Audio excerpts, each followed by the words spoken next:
Thank you for that wonderful introduction. Thank you for your lifetime commitment to civil rights and to equality.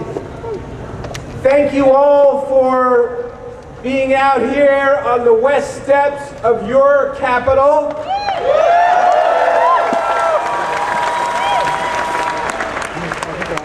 You know, we stand now between two very hallowed places in the state of California.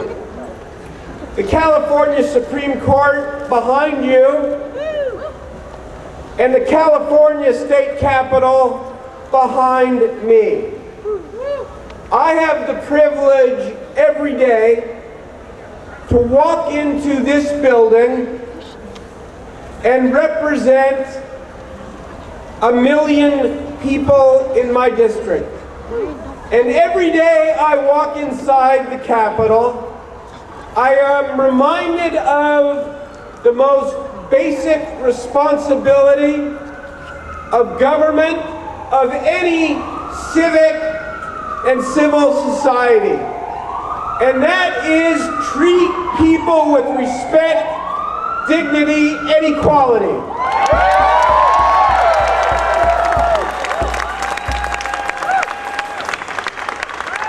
We call it equal protection under the law. It's embedded into the United States and to the California constitutions. And I remember that morning just a few months ago in May, that great day in May 2008, at about 10 o'clock in the morning when we were standing in the Senate floor, and all of a sudden the BlackBerries started going off. And the word spread quickly. The California Supreme Court decided that the ban on marriage equality was unconstitutional and a violation of equal protection.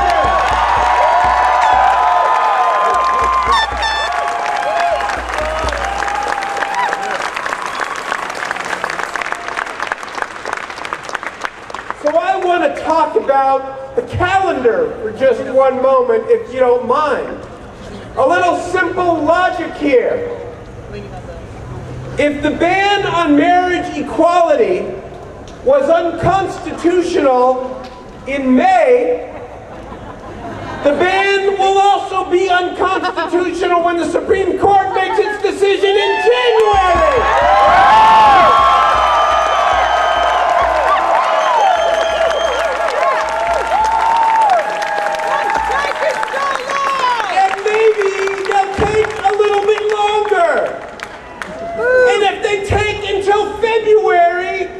It will be unconstitutional in February.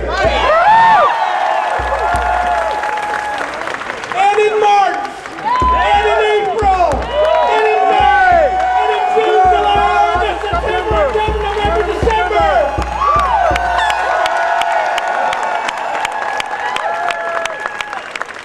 I ran out of months. I'm sorry.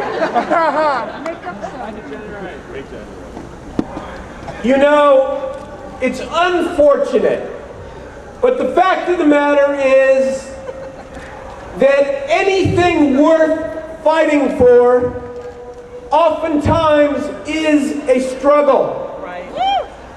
But we know one thing about civil and human rights in this country, that the arc of history only bends forward. It does not bend backwards. Right.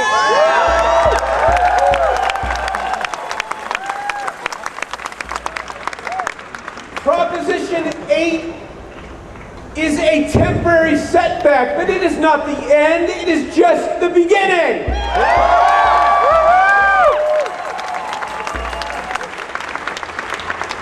Our Supreme Court has its work to do, and we have our work to do as well. Don't block his camera if you wouldn't. I'm not. There are so many reasons why Proposition 8 cannot stand as the law of California. I think those who use religion, and I'm a religious person, those who use religion to deny civil and human rights to people just don't get it. Yes!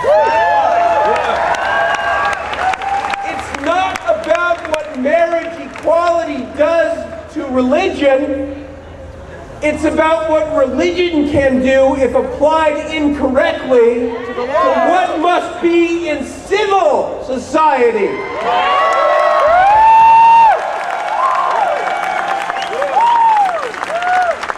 No one is telling a person who has a particular religious belief to believe any different. All we are saying is that the civil law of California must respect the rights of all people and all couples to have their marriages respected by the law.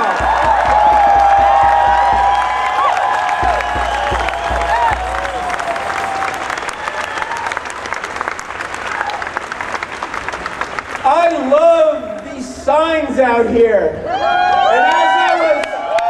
And as I was waiting to speak, I was surveying all of the wonderful and important messages.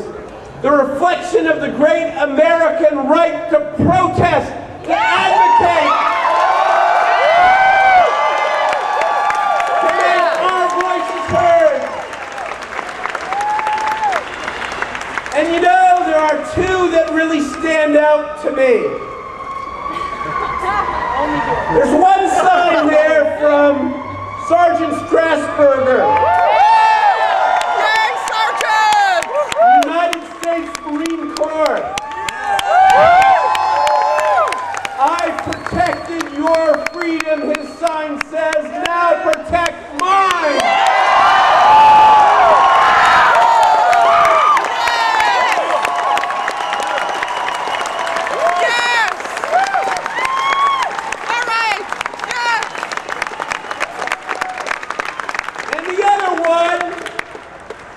Cries out to me is a quote from the greatest practitioner of nonviolent protest maybe in the history of the world, Mahatma Gandhi. Yes! First, they ignore you. Then they laugh at you. Then they fight you. Then you win!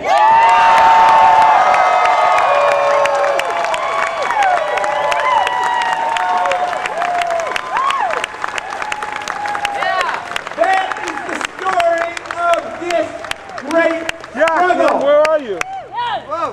Never give up. Hello? Never give in. Fight for each other. Fight for all of California. Your struggle is my struggle. My struggle is your struggle. Together, we will build a California that is about respect and dignity for all. Thank you very much.